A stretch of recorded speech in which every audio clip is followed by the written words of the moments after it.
Hindi ako umiyak nung sinabi ng doktor sa akin na may cancer ako kasi honestly prepared na din naman talaga ako. Noong 2019, nagpa-check ako, then sabi, hormonal imbalance daw.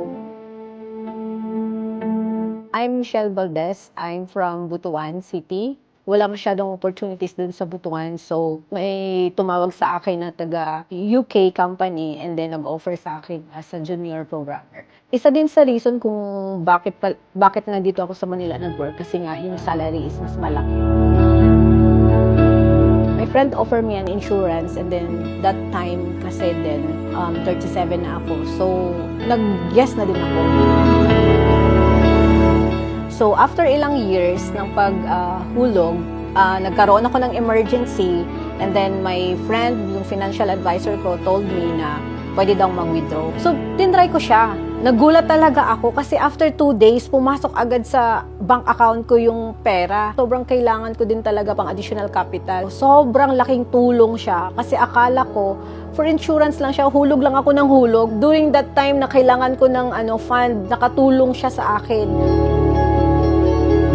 Last year, na-diagnose ako with endometrial cancer stage 1A. And then my husband told me na try mo mag-claim doon sa insurance mo. So I messaged my friend. He helped me. Sabi lang niya sa akin, send mo sa akin yung mga medical records and other parts na requirements.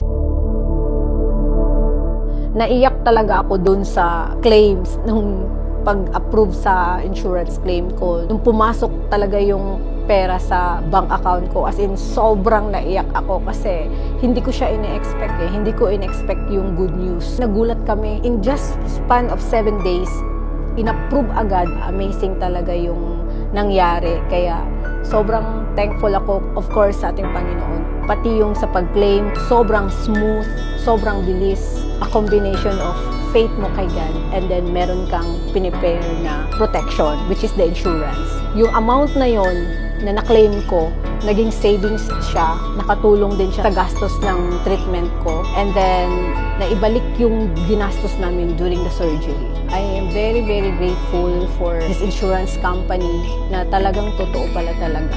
I convinced my brother na kumuha siya, and then immediately he also get a policy.